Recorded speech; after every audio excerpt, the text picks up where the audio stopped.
Check engine light on? Take the guesswork out of your check engine light with O'Reilly Veriscan. It's free. Ask for O'Reilly Veriscan today. O'Reilly Auto Parts. Gearheads know that some projects need so many parts, it feels like you need a whole storage unit just to store them. That's what eBay Motors' 122 million parts are for. Think of it as your virtual parts garage. They've always got the right fitment at the right prices. Use the eBay Motors app or visit ebaymotors.com. Let's ride. The CBS Radio Mystery Theater presents...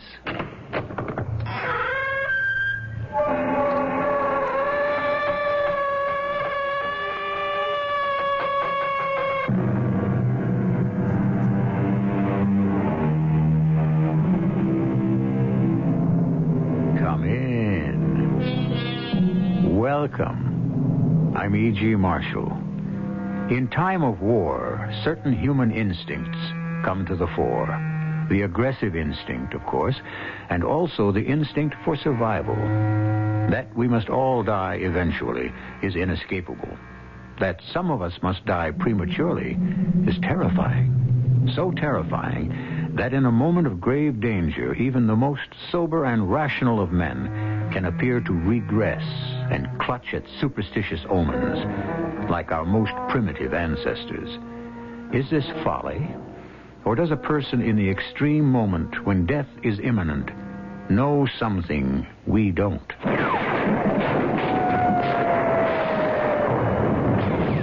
Captain, if I volunteer for this mission, will we get back here by midnight? Well, it shouldn't take you more than 3 hours. You're sure? How come you're so skittish all of a sudden? I just want to know that we'll be back here safely by midnight. Why? Afraid you might turn into a pumpkin? No, Captain. Something a lot worse than that.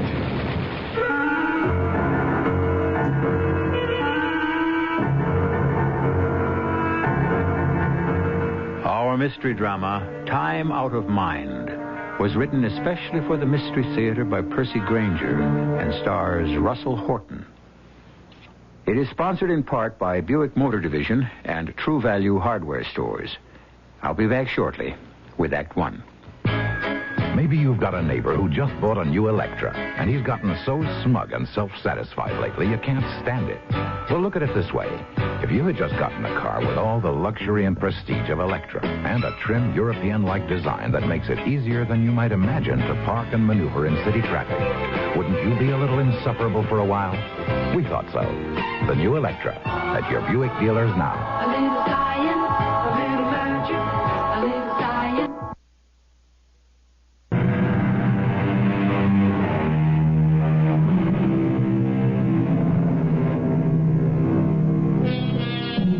We have all experienced that bittersweet longing for the past, known as nostalgia. Most of us have also felt the related sensation of wishing we could return to a specific moment in time to take care of some unfinished business or speak a final word to a loved one. But though this temptation can at times seem unbearable, we should never allow it to become overwhelming.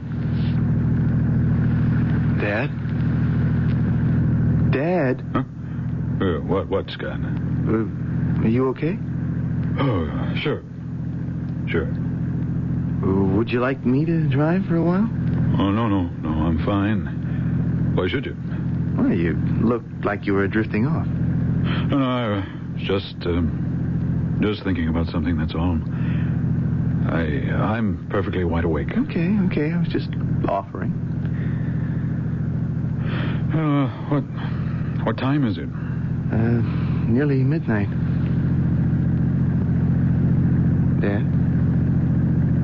Dad? What? Why do you keep bothering me? Bothering you? All you're doing is driving. What do you want? You were getting that look in your eye again. What look? Like you're forgetting where you are. Well, I don't like being watched. Hey, Dad, you've been driving since supper. Look, believe me, I'm not tired. I was on the road 10 years for my company. I know about driving. What were you thinking about? When? Just now. Well, nothing. Well, you said you were. I don't remember. Dad, let's talk, okay? If nothing else, the conversation will keep us awake. I don't know why, Scott.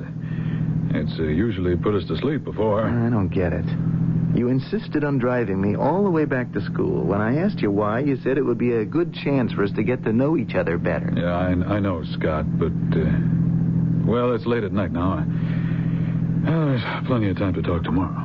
Okay. Okay, Dad. Well, I'm sorry, son. I didn't mean to snap at you. I know we haven't been very close these past few years while you've been drifting about and trying to find yourself. But now that I'm back in graduate school, you think you can relate to me, is that it? You see, even the words you kids use. I mean, relate. But what does that mean? In my day, it meant to tell somebody something. Okay. What? Let's begin with that. Let's tell each other something. Well, why don't you tell me about the courses you're taking? I mean, what's on our minds, how we feel about things, how you feel about me, how I feel about you. I don't know why you kids today are so obsessed with feeling. I feel like I'm driving across the country with a complete stranger. That's really how you feel, Scott? Yes. I'm not part of your life, Dad. I never have been. I never know what's on your mind. Half the time, you seem like you're somewhere else. My brother, Scotty. What? Well, you asked me what I was thinking about before. It was Scotty. Your uncle, the one you're named after. Well, why were you thinking about him now? And January 17th, the day after tomorrow, is the anniversary of his death. He was killed in the Second World War. Yeah, at Anzio Beach in 1944. Of course, you've heard the story. You know, sometimes I really envy him. Why? Because I get the impression he was the only person you were ever close to. Well, why do you say that? You mention his death so much. Well, you asked me to tell you what I was thinking about. I wasn't trying to criticize. All I meant was that other people lost relatives in the war, but that was 30 years ago. His death obviously affected you very much. He was killed by a sniper while he was out on patrol near Enzio. All I know about him is how he died. Well, there's nothing more to tell. You know, you look a lot like Scotty. I do? He was tall, like you. Really? 6'7"? Just about. Did he play basketball? No, he was a musician. He played the piano. Classical? No. Rhythm and blues. Swing. He was also a composer. Do you know that Tommy Dorsey heard him once? And he told Scotty to look him up when the war was over. He was going to be great. I never knew any of this. Well, why haven't you ever talked about him? And he had a real great sense of humor. A real wise guy. His death was a turning point in my life. It was right after I heard the news that I asked your mother to marry me. So you were close? No. Well, I don't understand. Well, he looked up to me, but, well, I always made fun of him, you know. Put him down. No, a lot of older brothers do that. It doesn't mean anything. Well, most brothers have a lifetime to make it up, and we never did. I never had the chance to tell him how I really felt, and sometimes I think I'd be willing to give almost anything to be able to go back and make sure he knew. Well, you can't, Dad. It's over. No, that's just it. It isn't over. Dad, this is 1978. There was a letter. A letter? Yes. What's that? It sounds like a highway patrol car. Well, he's not after us, is he? Well, I don't know. He's still pretty far back, but... Well, I don't see anybody else on the road. Oh, but that's crazy. Look, I'm only going 60. Well, it's still 5 miles over the limit. Any trooper will spot you 5 miles. Hey, I'd slow down anyway. Well, no, he must be answering a call further down the highway. Look, he's signaling for us to pull over.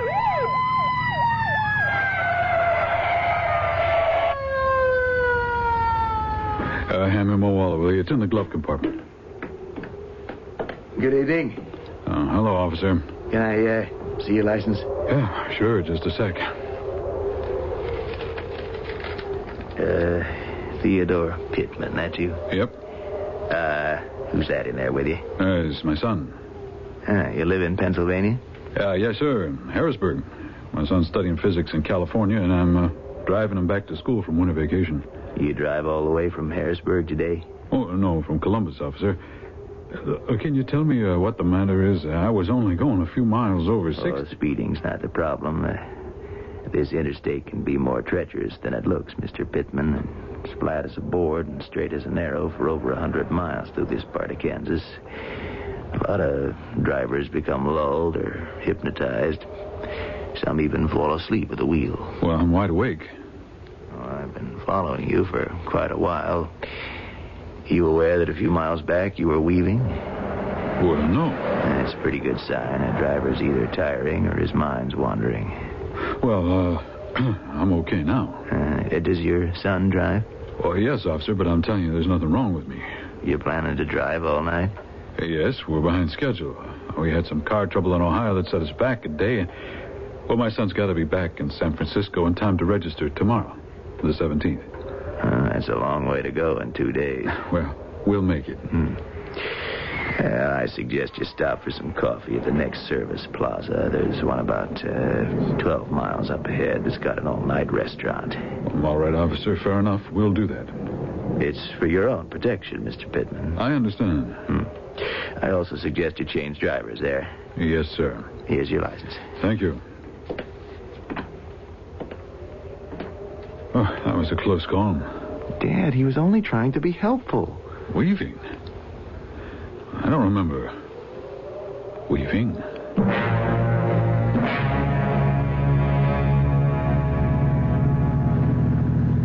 You, started to tell me about a letter?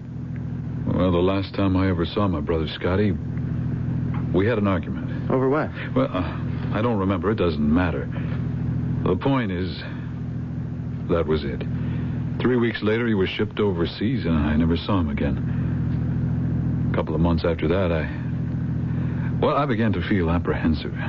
As if you knew something was going to happen? Well, you always think you have a whole life to talk, so you keep putting it off, and then suddenly something happens, and... So you wrote to him? It's amazing what happens when you sit down to do something like that. I mean, feelings you didn't even know you had.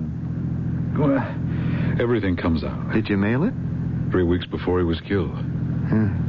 So he did know. But you see, that's just it. I don't know if the letter ever reached him. It wasn't among his personal effects when they were sent home. 3 weeks is a lot of time. He must have gotten it. It took mail anywhere from 2 to 6 weeks to reach men who were at the front. Oh. So I never knew. And I never will know. I'm glad you told me all this, Dad. I feel like maybe we're a lot closer now.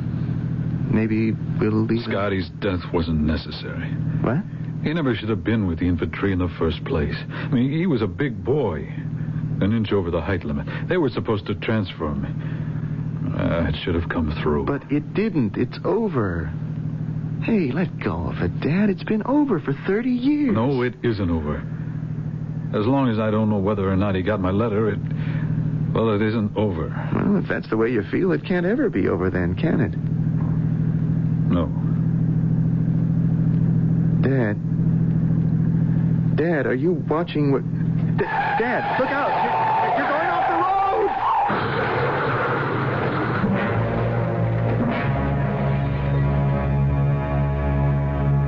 road! It has been said that time heals all wounds. But there are exceptions. Some wounds never heal, and some seem to grow even more painful as time goes on, and the particular event recedes further and further from the grasp. Usually our desires have their consequences only in the present. But is it possible that a wish, if it were strong enough, could affect what is already past? I shall return in a moment with Act Two.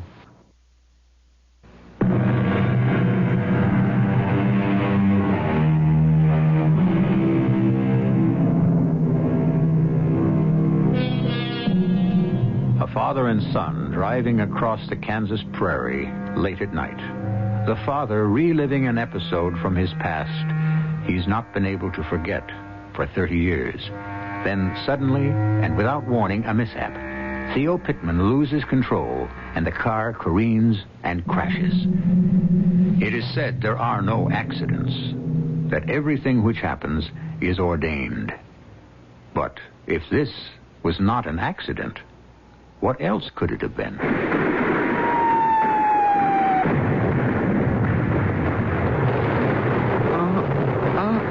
Scotty? Look, Hey, Scotty. what happened? How do you feel? My head. Hey, just take it easy. That shell couldn't have landed more than 20 yards from our foxhole. Foxhole. I was in a car. There was an accident.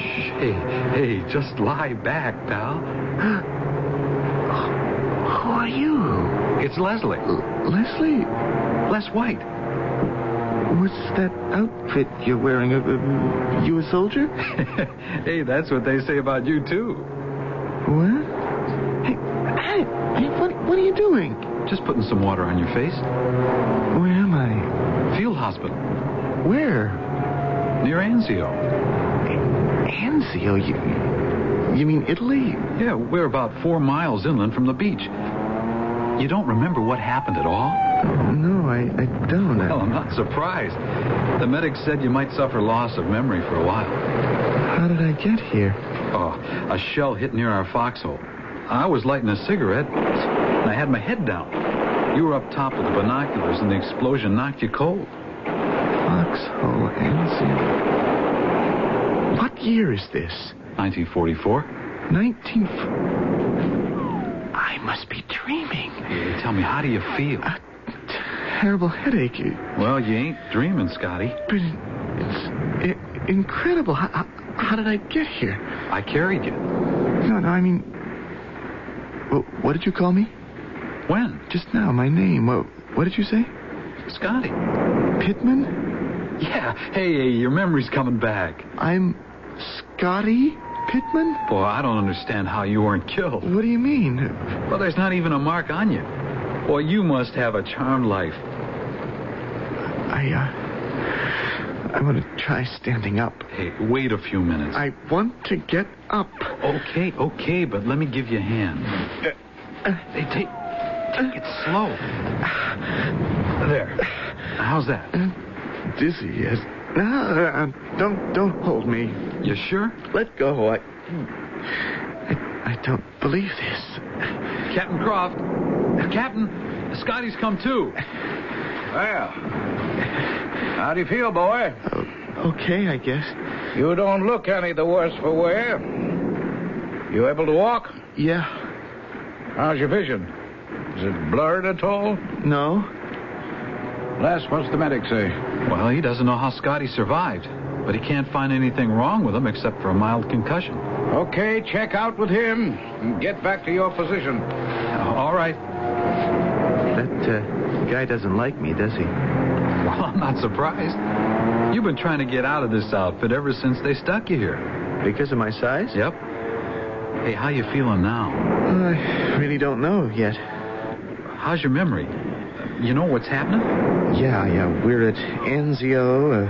The Americans and British landed here with 24 battalions. 21 theirs, 3 were ours.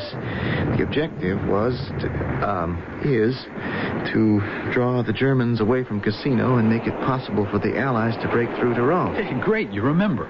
Well, I should. I've heard the story often enough. What? Nothing. What are we doing? I mean, us, specifically. Well, our battalion is in the vanguard for the invasion forces. When we landed, we took the Germans by surprise, and we were able to push them back this far, but, boy, now their resistance is stiffening. A lot of our armor and men are still being landed on the beach. So we're the front line? Our unit is on the extreme southern wing. The German counterattack, if it comes, is expected to be further north. So we're relatively peaceful here. About all we're doing for the moment is going out on daily patrols. Patrols? Yeah, hey, don't look so worried. We got it easy. The only real danger we face is from an occasional German sniper. Sniper? Les, what's the date? January 16th. This is the day before... when's the next time we're supposed to go out on patrol? Tomorrow morning. The 17th. Hey, is it beginning to sound familiar? Yeah, you bet. We better get going. I'll find the medic and get you checked out of here. Les, wait a minute. Have we gotten any mail since we landed? Well, yeah. A batch finally caught up with us yesterday. But you haven't forgotten that. Did I get something? You got a letter from your brother. Then it came. Oh, yeah, you let me read it. Where is it now? Well, gee, I don't know. The last I saw it was tucked in the webbing of your helmet there. It's not here. Probably got jarred loose and carried off when that shell exploded. Hey, listen. What? The German guns have stopped.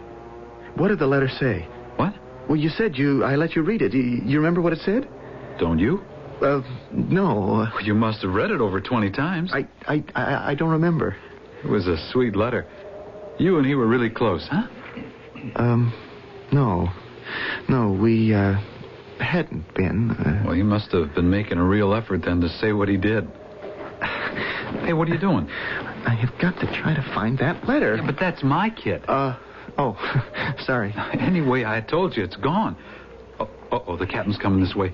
We better make tracks back to our position. White, Pittman, hold on. Yes, sir. I'm sorry, sir. We were just on our way back. Forget that. I need a couple of volunteers. Volunteers? Yes, something's going wrong. What's happened? The German guns have fallen silent. That's probably the prelude to the counterattack we've been expecting. Yes, sir. To the north? Well, that's just it. Gresham and Hodges and the other outposts are all reporting heavy activity in the hills above their sectors. Down here? Well, are we getting support? Well, we still can't get clear radio contact with beach headquarters. The terrain is too rugged. You want Scotty and me to run back on foot? Yep, I do. You find out if the 191st Tank Battalion's come ashore yet. Tell them we could sure use some of it. Yes, sir. Now, we've seen activity on 3 sides of us, so we're in danger of being cut off. Well, so we could run into German patrols between here and the beach. That's right. Otherwise, with luck, you'll be there and back by tonight. Captain? Yes, Pittman. Les says we're scheduled for patrol duty tomorrow. If we're not being overrun by the Germans, yeah. Well, if we do volunteer for this trip back to headquarters, will you exempt us from patrol duty for a day? If you volunteer? Scotty. Soldier, you don't understand. You have volunteered. Captain, he's still a little... I guarantee no matter what happens, we'll get through to the beach and be back safely by this evening. Well, that shell must have knocked some spunk into you, Pittman. I haven't heard that kind of enthusiasm from you since you came into this outfit. You keep it up, and I might even be sorry when your transfer comes through. Okay, if you get through to the beach and back by tonight, tomorrow you get a breather. Thank you, sir. Oh, Les, you know Colonel Gilpin, don't you? Yes, sir. When you get there, report to him. You tell him our situation. Yes, sir. Well, we're ready to go. Well, good luck.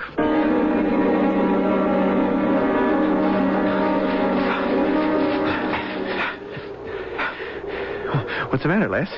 Did you hear something? No, don't be so jumpy. It's too quiet. Now, trust me, we've got nothing to worry about today. Well, I'm glad one of us is feeling confident. Hey, Les, is that captain the kind of man to keep his word? What, you mean about patrol duty tomorrow? Uh-huh. Yeah, he's not exactly Mr. Personality, but he's good on his word. I don't know what difference it makes, though. We'll probably be under attack by then. Just so long as I'm not out on patrol. Hey, what's that? Well, listen.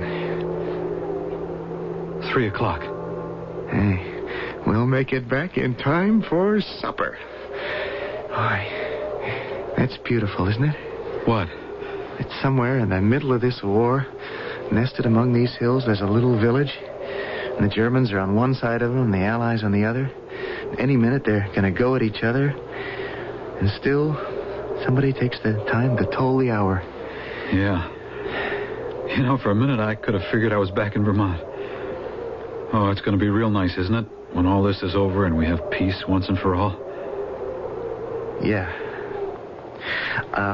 Come on, we'd better keep going.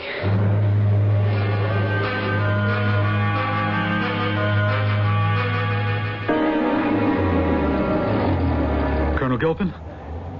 Yeah? What can I do for you? I'm Private White, and this is Private Pittman. We're reporting from Captain Croft. Croft?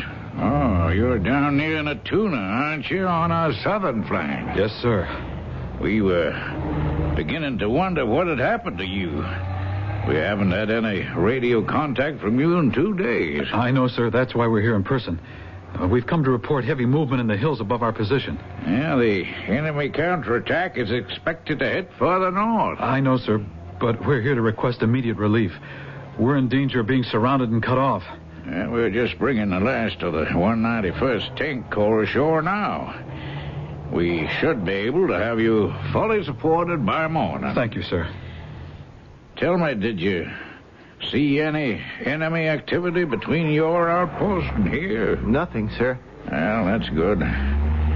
You two boys want something to eat before heading back? Scotty? No, I want to get back. Okay, I guess I'd rather travel while it's light anyway. Well, now, you tell your captain, eh? Well, get down, sir. Hey, Scotty. What was that? Flatten out, will you? Les, come on. We gotta go. Through this stuff? Are you crazy? We'll make it. We've got nothing to worry about. You can if you want. I'm not moving. You two boys all right? Yes, sir. Yeah. Well, I think you'd better stay here. Well, with your permission, sir, I'd like to go back. Be crazy to risk it until the shelling stops.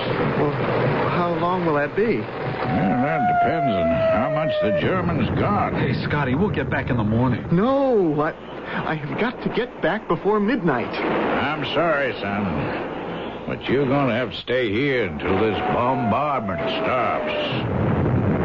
And that's an order.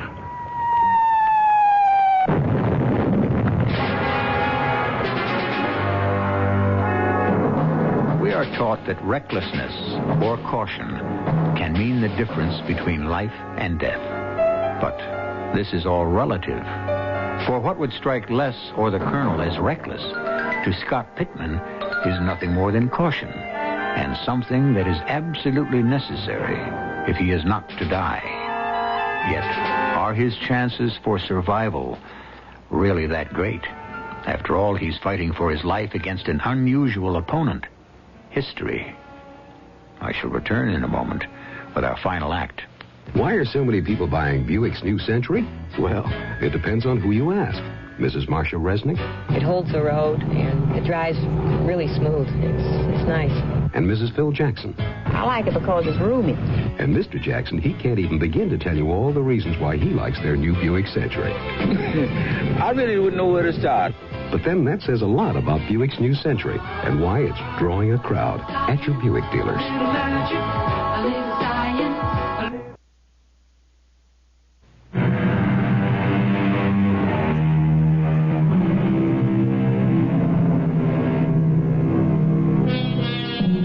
What is the difference between life and death? That is a question we might well ponder at this point, since we're faced with the unusual situation of a person who may be fighting for a life he no longer possesses. There was an accident. That much seems clear. Yet Scott has certainly had no cause to question the reality of the surroundings in which he finds himself, from Kansas highway to a battlefield in World War II. Scott Pittman sits hunched over in a trench, listening to the shells whistling about his ears. But louder even than the exploding bombs is the ticking of time. Les, what time is it now? Well, let's see. 10 p.m. Only 2 more hours. Isn't this shelling ever going to stop? Why is it so important to you to get back to our outpost by midnight? I mean, look, the way I see it, we're a heck of a lot safer here. Hey, what are you doing? I have waited long enough.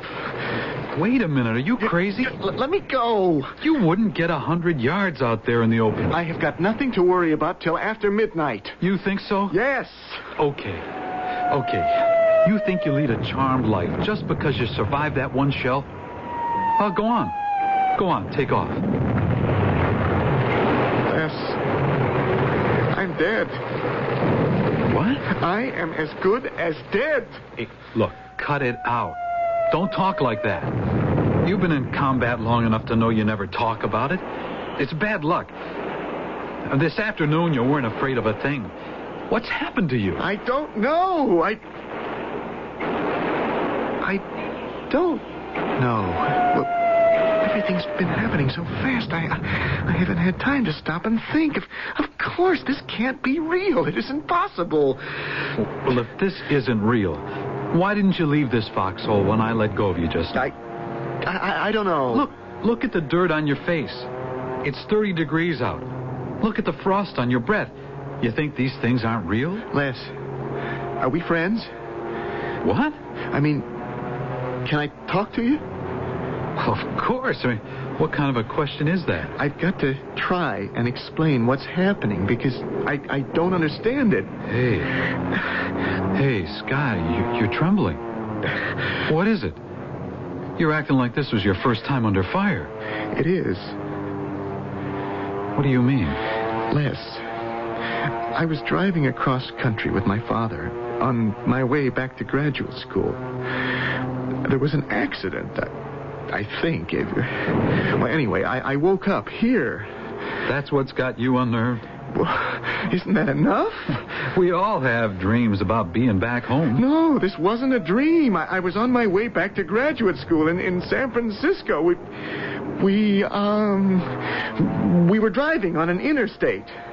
On a what? You see? You don't know what an interstate is, do you? It was 1978, the year it was. I mean, is. 1978? Wait a minute. You mean that this is like the Connecticut Yankee in King Arthur's Court? Yeah, well, sort of, except that I am not Scotty. Well, you look like Scotty to me. No, I am Scotty's nephew. The man who wrote that letter that I was looking for is my father. He was telling me the story of Scotty's death just before the accident. Death? Scotty was killed on January 17th. Well, that's tomorrow. Well, it's no wonder you've been so jumpy. He was killed by a sniper. You see, that's why I've got to get back before midnight. Scotty, it was all just a dream. Look, I am not. You don't believe me, do you? Look, let's just call a halt, okay? Just try to forget about it. Then why do I have a complete memory of my life in 1978 and no memory of all this life now? The explosion obviously affected your mind. Oh, come on, Scotty, relax. We'll get you medical attention as soon as the shelling lets up. Don't I look any different to you? I mean, Scotty and I couldn't have looked exactly alike. Hey, underneath all that dirt, you could be Humphrey Bogart for all I know. Scotty, don't worry. I'm not going to let anything happen to you. I even remember my last thought before the crash. If there was some way I could find out whether or not Scotty had received that letter. Well, why don't you write him? Who? Your brother. Tell him that the letter came. Would that work? Well, if you mail it, it will. Why didn't I think of that? Here, wait a second. Here, I got some paper and a pencil in my kit. Oh, maybe this is what it's all about. Maybe this is why I'm here. Here's the pencil. Oh, thanks. What's the matter? Why, I don't know what to say. Well, tell him that you got the letter. Oh, of course. Dear brother... No.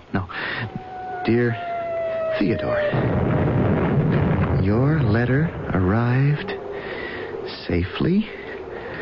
I have read it many, many times.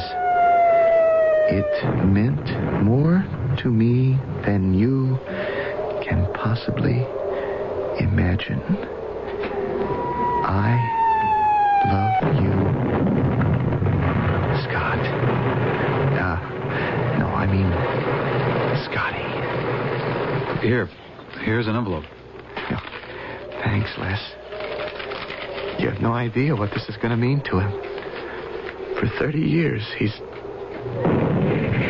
You think I'm crazy, don't you? Just write your brother... with your father's address on the envelope. I'm not crazy. I'm really not, Les. I can tell you the day that Berlin is going to fall.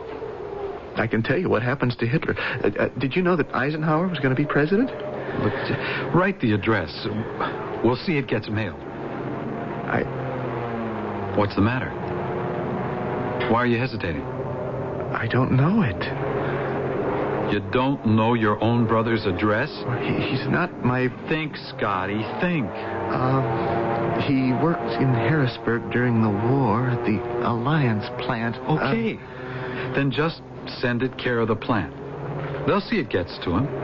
Are you sure? Oh, come on. They take good care of servicemen's mail. It always gets delivered. Hey, listen. What? They stopped shelling us. Why?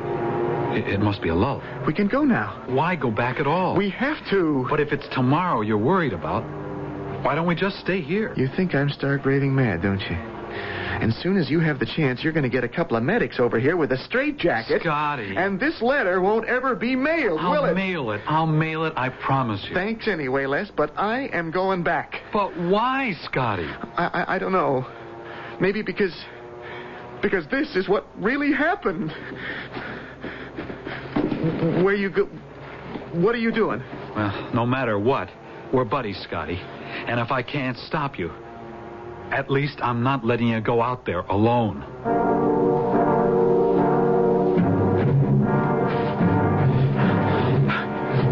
Hey, Les, stop. Why, what's the matter? I thought I saw something move over there in the trees. Hey, I don't see anything. Hey, come on. Let's go a little slower, okay? Like you want to make it back by 12 or not?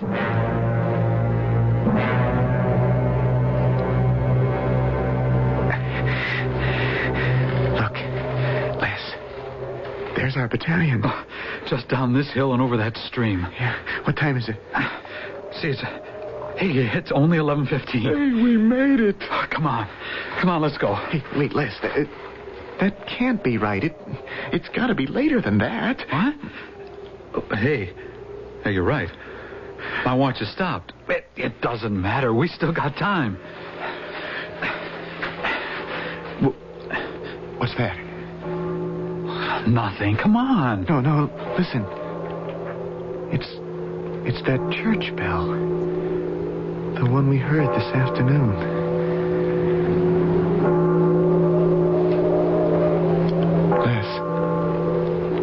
It's midnight. I didn't make it. Scotty, there's no one out here. Now, come on. We're almost there. I can't go any further. But it can't be more than 500 yards. That doesn't matter. I'd never get there. Don't be an idiot. There are no Germans, not this close to our own line. There are. I know there are. Oh, damn your crazy, stubborn obstinance. Your idiotic stupidity. That was all just a dream. It doesn't mean anything. Oh, why do you insist on taking it seriously? Look, if you weren't so tall, I'd knock you out and carry you the rest of the way myself. Get away from me, Les. Go on. Go on. What are you waiting for? Well, that letter to your... That letter. Well, I'll take it if you want. Would you?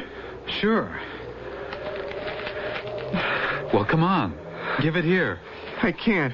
Why not? Because my dad never got it. It was never mailed. If I gave it to you, you understand? Yeah. Yeah, I understand.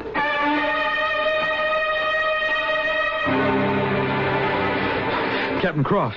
Les. Well, you made it back. Well, we reached Colonel Gilpin. The tanks are ashore. The whole invasion force will be moving inland by morning.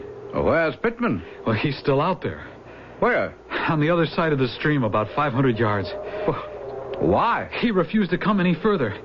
He's gone crazy, sir. That shell yesterday must have blown every ounce of sanity out of his head. He just stopped making sense. He's convinced there's a German sniper out there waiting to kill him. We've got to get him in here right away. Now, you lead the detail out. You find Sergeant Hobbs and... What was that? You don't suppose he... No. That wasn't one of ours. That was a German field rifle.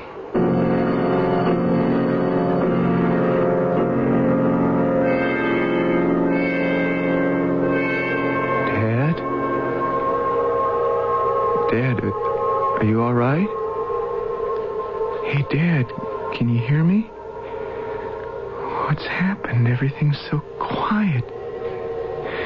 Your mind's drifting again. Oh, listen. I got something important to tell you. Scotty got your letter. I know. I was there. I spoke to Les. He was Scotty's buddy. He said the letter came 2 days before he died. So he knew how you felt about him. What's that? That's not for us, is it? The highway patrolman again? We're not going over the speed limit. And you're not weaving. You're driving great, Dad. It's almost like we weren't moving at all. You can't even hear the engine. Dad, wake up. Wake up. If they find you asleep at the wheel, they'll take us off to jail. I'll be late for school. Dad, listen. No matter what they do to us, even if they try to separate us, if maybe we aren't ever going to see each other again, just remember, Scotty got your letter. He knew all along.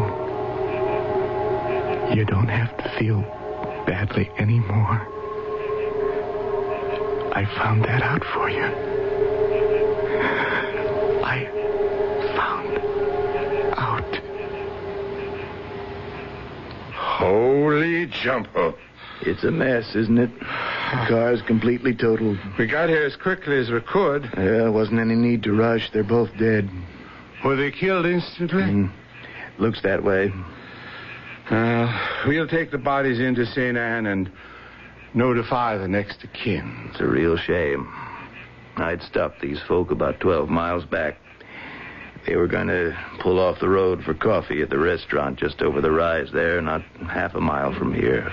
A real shame.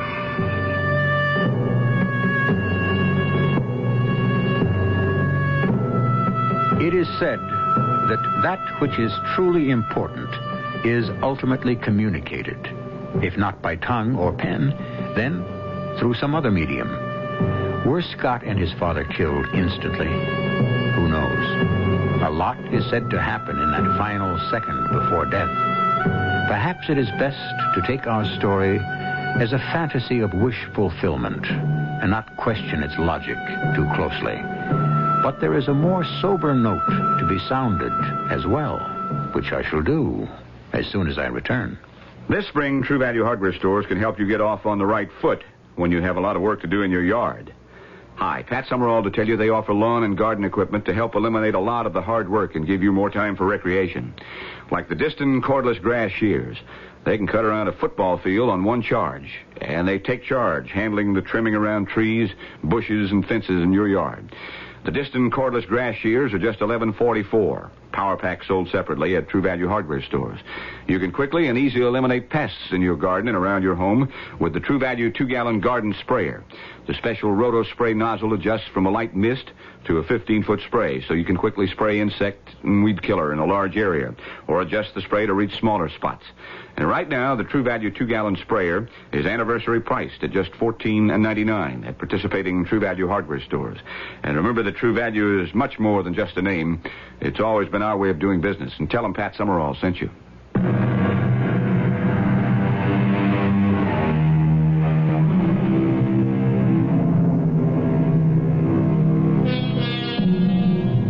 If there is a lesson to be learned from our story, it is that we must never forget we are born to an eternal present. And it is in this present we must stay.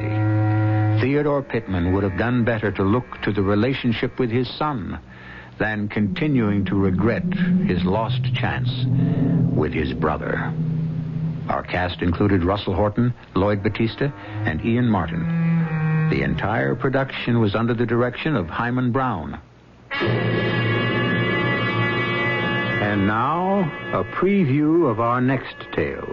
Why do you say that? Because I know precisely the kind of help you need. I'm not sure I know what you mean. I'm not even sure I need any help at all. Oh, you need all kinds of help. First, you have to be made aware of your problems. I have a problem. Oh, rest assured you do. Once you become aware of it, you'll need help in finding and following through the solution. I really don't know what you're talking about. Well, that's why I'm so important to you. Believe me, there's one thing that you must do within the next 6 or 8 weeks. Yeah, what's that? Well, that is, we must do it. Yeah. What is it?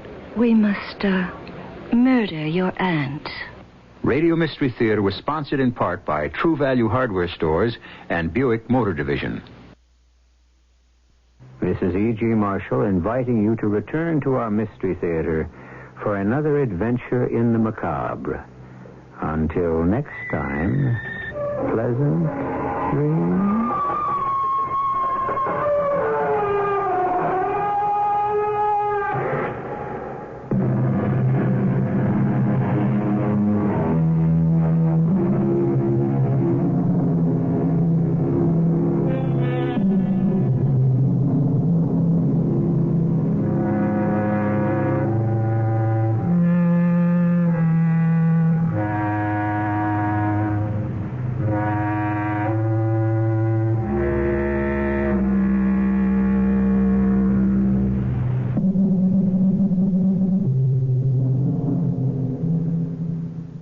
Gearheads know that some projects need so many parts, it feels like you need a whole storage unit just to store them. That's what eBay Motors' 122 million parts are for. Think of it as your virtual parts garage. They've always got the right fitment at the right prices. Use the eBay Motors app or visit ebaymotors.com. Let's ride.